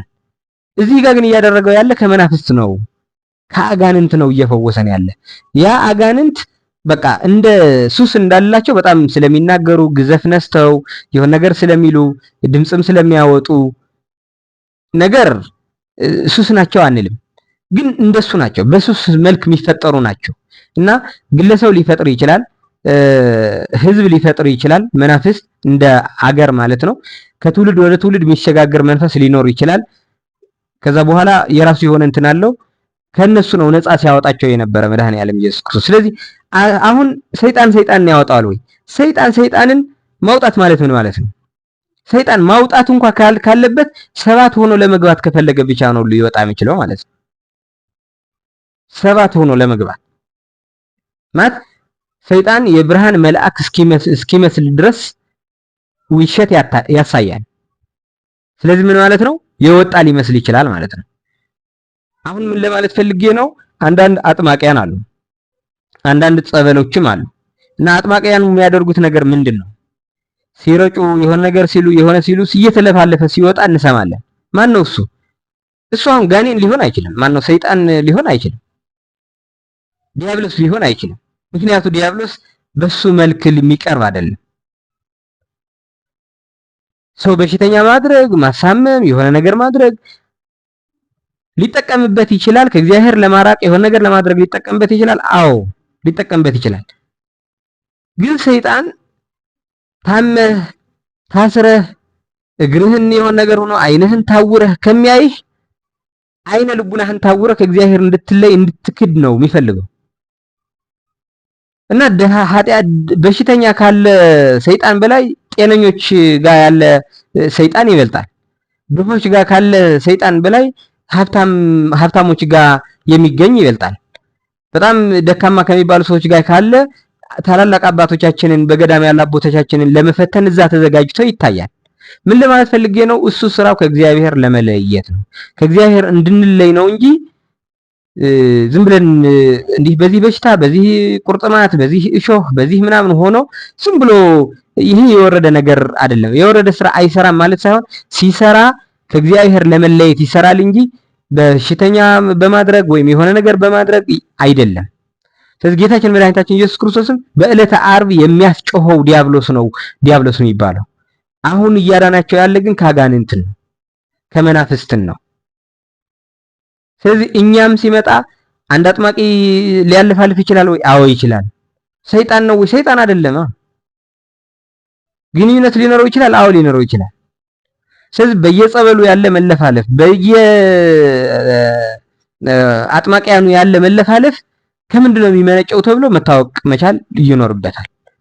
መለፍለፉ ብቻ አይደለም ማየት ያለብን፣ ሲለፈልፍ ምንድን ነው እየሆነ ያለ።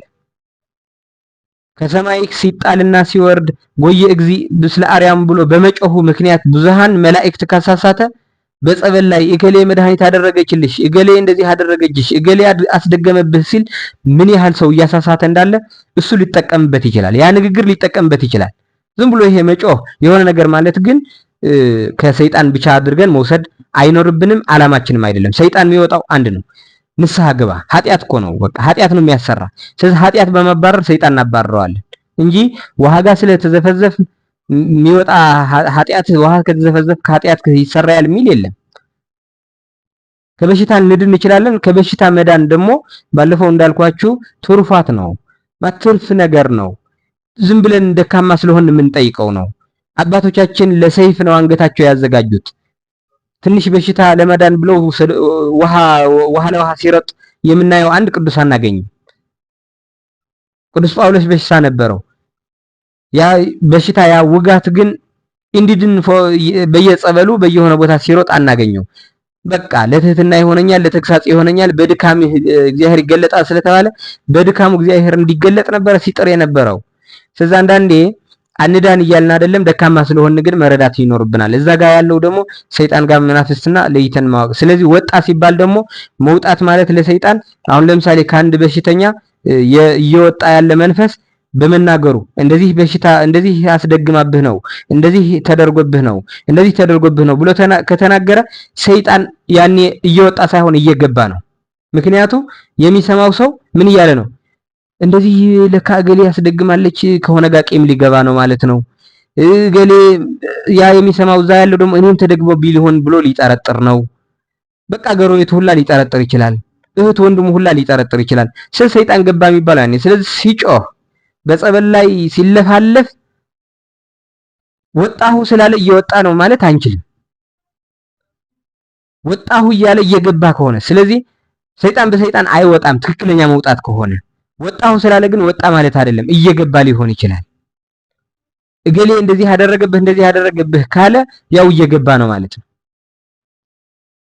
ስለዚህ እነሱ ነገሮች ሌላኛው ደግሞ ነገረ ክርስቶስን ስጋው ደሙን ስለ ምስጢራተ ቤተክርስቲያን ልንማርና እነሱን ለማግኘት ኃጢአትን ልንፈራ ሲገባን በየጸበሉ በየአጥማቂ ቤቱ በየሆነ ቦታ ስንሄድ የሰይጣን ተንኮል የሰይጣን እንትን እየሰማን እንውላለን። ተንኮል ማለት ነው ከልጅነቷ ጀምሬ ነው ያዝኳት፣ እንደዚህ አድርጌ ነው ያሳመምኳት፣ እንደዚህ በቃ እንፈራዋለን ማለት ነው። ገድለ ሰይጣን ተነበበልን ማለት ነው።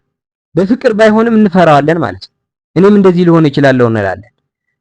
በራሳችን ላይ ስልጣን እንዳለን እግዚአብሔር ክርስቶስ መድኃኒዓለም ኢየሱስ ክርስቶስ ተሰቅሎ ነፃ እንዳወጣን ማመን ይከብደናል ማለት ነው። ስለዚህ በየቦታው ስለ ገድለ ሰይጣን ማውራቱ ትክክል አይደለም። የሰይጣን የአፍ ስፋት የቀንድ ርዝመት ጥቁራት በመናገር አስፈራርተን ወደ እግዚአብሔር የምናመጣው ሰው በፍርሃት ነው እየመጣ ያለ፣ በፍቅር አይደለም። ስለዚህ መጀመሪያ ለእርሱ ብሎ ስጋውን የቆረሰ ደሙ ያፈሰሰ ክርስቶስን ምን ያህል እንደሚወደው ነግረን በፍቅር እንሳበው። ከዛ ከፈለገ ሰይጣንን ሊፈራ ይችላል። ፍርሃቱንም ተጠቅሞ ወደ ቤተክርስቲያን ሊቀርብ ይችላል። አያም ግን ዝም ብሎ በማስደንገጥ በማስፈራራት የሚካሄደው ሂደት ጥሩ አይሆንም። እግዚአብሔርም ማፍቀራችንንም አይገልጽም ማለት ፈልጋለሁና ስለዚህ ምን ለማትፈልጌ ነው? ሰይጣንን አያወጣውም። አዎ አያወጣውም። ሰይጣን ማውጣት ማለት ግን በየአጥማቂ ቤቱ ሂደን ወጣ ስለተባለ ሳይሆን ወጣ የሚባለው ወይም ከበሽታ ስለዳን ሳይሆን ወጣ የሚባለው ከኃጢአት ስለዳን ነው ሰይጣን ወጣ የሚባለው። ትክክለኛ በሽታ ኃጢአት ነው። ትክክለኛው መድኃኒት ደግሞ ንስሐ ነው። ትክክለኛው መድኃኒት የእግዚአብሔር ፍቅር ነው። ስለዚህ ኃጢአትን ስናስወግድ ነው ሰይጣን ወጣ የሚባለው። ትህትና ሲኖር ነው ሰይጣን ሮጠ የሚባለው እንጂ በስጋ የሆነ በሽታ ይዞን ሂደን ስለተፈወስን ሰይጣን ወጣ ማለት በሽታ ዳን ማለት እንችላለን። ሰይጣን ወጣ ግን ማለት አንችልም። ከበሽታችን እየዳን ሰይጣን እየገባ ከሆነ ግን ደግሞ አለመዳኑ በጣም ተመራጭ ያደርገዋል ልል ፈልጌ ነው። እዚህ ጋር የተወሰኑ ነጥቦችን እንትን ለማለት ነው። በስፋት ግን ስለ በየጸበሉ ስለ አጥማቂያኑ ያለውን ንግግር ታዲያ ምንድነው ብለን በተወሰነ መልኩ ሰዓት ወስደን አስፍተን እናየዋለን። አጥማቂያኑ ምንድናቸው? እነሱን ማወቅ አይጠበቅብንም። በእርግጥ እነሱን ለማወቅም መልአክ መሆን ወይም ደግሞ ሰይጣን መሆን ይጠይቃል። ምክንያቱም ከሁለቱ ባንዱ ስለሆነ ሊሰሩ የሚችሉ ግን እንደሱ አይነት ስራ አለው ያስፈልጋል ወይ የሚለው ግን አጥብቀን እናየዋለን ሌላ ቀን ማለት ነው። ከዛ ሌላ ቀጥሎ ጌታችን መድኃኒታችን ኢየሱስ ክርስቶስ ያው ቤተሰቦቹ ወደሱ እንደመጡ ነው የሚናገረው እና ወደ እነሱ ሲመጡ እዛ አጠገቡ የነበሩ ሰዎች ነየሙ እምከኒ ወአሃዊከኒ አፋ አይቆሙ ወይ ሐሱስከ እናትህ ወንድሞችህ መጥተዋል በውጭ ሆነው ይፈልጉሃል ብለው አናግረውታል። መድኃኒዓለም ኢየሱስ ክርስቶስ የመለሰላቸው መልስ በጥያቄ ነው። መኑ ይእቲ እምየ ወለመኑ እምንቱ አሃዊየ፣ ማናት እናቴ ደግሞ ማናት? ወንድሞች የሚባሉ እነማን ናቸው? እንደዚህ የጠየቀበት ምክንያት እናቱ ስለሚጠላም አይደለም፣ ወንድሞቹ ስለሚጠላ። ወንድሞቹ ሲል ወንድሞች ተብሎ የሚጠራ አጠራር ስላለ ነው። በእነሱ ዘመድ የሆነ ቅርብ የሆነ ለእመቤታችን ዘመድ የሆነ ለዮሴፍ ዘመድ የሆነ ወንድም ዘመድ እህት ወንድም ተብሎ ስለሚጠራ ማለት ነው። እና ጌታችን እናቴስ ማን ናት? ወንድሞችስ ማን ነው? እነማን ናቸው ብሎ ተመልሶ ይጠይቃቸዋል። ለምንድን ነው እንደዛ ብሎ ያጠየቃቸው? ነየሙ እምከኒ ወአሃዊከኒ እናትህ አለች መጥታለች፣ በውጭ ናቸው፣ ወንድሞቹም እየፈለጉህ ነው ሲሉት አንዴ አገልግሎት ላይ ነበረ፣ ከአገልግሎቱ እያወጡት ነው ወደዚህ። ሁለተኛ ደግሞ ምን ብለው እያሰቡ ነው? የስጋ ዘመድ ህሊና በስጋ ዘመድ ነው እያሰቡ ያሉ። እሱ የመጣው መንፈሳዊ ዝምድናን ለመመስረት ነው። ቅድም ደግሞ እንዳየነው ያው ዘመዶቹ መስርቷል፣ ጠርቷቸዋል፣ ወደሱ አቅርቧቸዋል። ሐዋርያት ናቸው ዘመዶቹ፣ በስጋ ዘመድ ዝምድና አይደለም። ስለዚህ ከስጋ ዝምድና መንፈሳዊ ዝምድናን ሁለቱ ለማስረዳት እኔን ስታይ በመንፈሳዊ ዝምድና እዩኝ ለማለት ሲፈልግ እናቴ ማናት? ወንድሞቼስ እነማን ናቸው ካለ በኋላ መልሱ በራሱ ይመልሰዋል። ነየሙ እሜኒ ወአሃዊኒ፣ ማአት ህዝብ ፊት ለፊቱ እሱን ለመስማት ግማሹ ደግሞ በሱ ለመፈወስ ተሰብስቦ ነበርና እነዚህ ናቸው እናቴ፣ እነዚህ ናቸው ወንድሞቼ ያለ እና ክርስቶስ ፊት ቁጭ ብሎ ቃሉን የሚሰማ በሙሉ እናቴ ብሎ ይጠራዋል። ክርስቶስ ወንድሜ ይለዋል። ስለዚህ እኛ የእግዚአብሔር ፍጡሮች ነን። ፍጡሮቹ ሆነን ግን ወንድሞቼ እናቴ ብሎ ለመጥራት ምንም ያልዳገተው ምንም ያልከበደው አምላክ ነው ያለን ሎቱ ስብሐት። እና ይቀጥልና ምን ይላል? እስመ ኩሉ ዘይገብር ፈቃዶ ለእግዚአብሔር ውእቱ እሁየኒ ወእህቴኒ ወእሜኒ። እሱ የእግዚአብሔር ፈቃድ የሚያደርግ ነው እሱ ወንድሜ። እህቴ የእግዚአብሔር ፈቃድ የምታደርግ ናት። እናቴ የምትባለውን የእግዚአብሔር ፈቃድ የሚያደርግ ሁሉ ነው። እኔ ከእናንተ ጋር ቤተሰብ ለመሆን የመጣሁት በመንፈሳዊ ዝምድና ነው ብሎ ሲናገር ማለት ነው። ስለዚህ የእግዚአብሔር መሆን እናትም ይሁን ወንድምም ይሁን እህትም ይሁን የእግዚአብሔር ለመሆን መታዘዝ ነው። ለእግዚአብሔር ፈቃድ መታዘዝ፣ እግዚአብሔርን ማክበር፣ እግዚአብሔርን በህይወታችንን ማንገስ እና ደግሞ ከቤተሰባዊ ዝምድና ይሄ መንፈሳዊ ዝምድና በጣም እንደሚተልቅ ለማስረዳት ትክክለኛ ዝምድና የሚባለው ደግሞ ያቺ ክርስቶስ ራሷ የሆነላትን ቅድስት ቤተክርስቲያን የተሰበሰብን ሁላችን ደግሞ ወንድሞች ነን ወይም እህታማሞች ነን።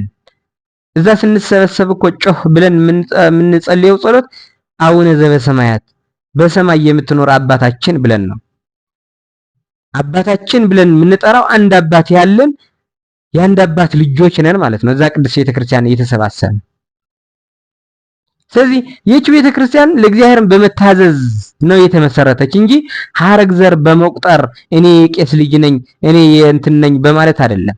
እንደሱ ቢሆን ኖሮ አይሁድ የአብርሃም ልጆች ነን ብለዋል። ግን አብርሃም ልጆች በማለት ምትድኑ እንዳይመስላችሁ ነው ያላቸው ዮሐንስ ሲነግራቸው ሲገስጻቸው። ይህም ሰልኩሙ ዘታመስጡ በብሂለ አብርሃም አብነ አባታችን አብርሃም በማለት ምታመልጡ እንዳይመስላችሁ እግዚአብሔር ከነዚህ ድንጋዮችን ለአብርሃም ልጅ አድርጎ ሊያነሳለት እንደሚችል አታውቁምን? ከነዚህ ድንጋዮች ድንጋይ ማለት ደረቅ እንደሆነ ሁሉ ምንም ዕውቀት የሌላቸው ከነዚህ ከአህዛብ እምነት ያልነበራቸው አስቀድመውም የሙሴም ሆነ የነቢያትን ሕግ ያልተከተሉ ግን አሁን ወደ ክርስቶስ መቅረብ እንደሚችሉና ቀርበው የእግዚአብሔር ልጆች መሆን እንደሚችሉ አታውቅምን? እሱ ማንሳት ይቻለዋል ብሎ ዮሐንስ መሰከረና እሱ ደግሞ መጣ አህዛብን በሙሉ ኑ ወደ እኔ ቅረቡ ሸክማችሁ የከበዳችሁ እያለ ሁሉ አቀረበ። ከኃጥአን ከመጸባሃን ከጸሐፍት ጋር በላ። ከፈሪሳውያን ጋር ከኃጥአን ጋር በላ። ከነሱ ጋር ማዕድ ላይ ተቀመጠ። በመቀመጡም ለምንት ይሰትወ ይበልዕ ሊቅክሙ ስለ መጸባሃን ወኃጥአን ተባለ ማለት ነው። ስለዚህ ይሄ ነው ጌታችን መድኃኒታችን ኢየሱስ ክርስቶስ እየነገረን የመጨረሻው ነው ይሄ እያልኩት ያለው። ስለዚህ የስጋ ዝምድና አንድ ነገር ነው፣ ግን ደግሞ መንፈሳዊ ዝምድና ነው የሚተልቀው። በመንፈስ የምንረዳዳ ነው የሚበልጠው። ምክንያቱም የሚተልቀው ህይወታችን በመንፈስ የምንኖረው ነው፣ በነፍስ የምንኖረው ነው። ከዛ ደግሞ የሚበዛውን ዘመንም በነፍስ የምንኖረው ነው። እዚህ ኖርን ቢባል በስጋ ያው ቅዱስ ዳዊት እንዳለው 70-80 ዓመት ነው። እንደሱም ግማሾቹ ያው እንተኛቸዋለን፣ ግማሾቹ ደግሞ የህመምና የበሽታ ናቸው። ያው በጣም ጥቂት ናቸው ማለት ነውና ጌታችን መድኃኒታችን ኢየሱስ ክርስቶስ አስምሮ የነገራቸው ይሄ መንፈሳዊ ዝምድና ነው ከመድኃኔዓለም ኢየሱስ ክርስቶስ ሊኖረን የሚገባ። እዛ ደግሞ ወንድሜ ለመባል እህቴ ለመባል የሚያስፈልገውን ነገር ከእግዚአብሔር ጥራኝ እንደዚህ ብለህ ሳይሆን የእግዚአብሔርን ፈቃድ ማድረግ ነው። ስለሆነም እስመ ኩሉ ዘይገብር ፈቃዶ ለእግዚአብሔር ውእቱ እሁየኒ ወእህቴኒ ወእሜኒ ወንድሜ እሱ ነው፣ እህቴ እሷ ናት፣ እናቴም እሷ ናት ብሎ ጌታችን መድኃኒታችን ኢየሱስ ክርስቶስ በዚህ ልክ ነግሮናል። እና ትናንት ያመለጠን ለመሸፈን ነው ይሄኛው እንትን እያልኩ ያለው። የምዕራፍ 3 በዚህኛውን እናካተዋለን። እንዳልኳችሁ ይሄ የመናፍስቱ በተመለከተ አጋንንትን በጋኔን ማውጣት እና ደግሞ በመንፈስ መናፍስት ርኩሳንና ሰይጣን ያለው ልዩነት በተወሰነ መልኩ እዚህ የነካሁት ቢሆንም ጸበል ቤቶች ጋር አያይዘንና እንዲህ ደግሞ ከአጥማቂያን ጋር አያይዘን ደግሞ ግን በተወሰነ መልኩ እናየዋለን። እንደዚህ ስንል ልዩነቱ ማወቅ ነው እንጂ እከሌ እንደዚህ ነው እያደረገ ያለ እገሌ ደግሞ እንደዚህ ነው እያደረገ ያለ ለማለት አይደለም። ወደ ስፔሲፊክ የሆኑ ጉዳዮችን እንትን አንልም።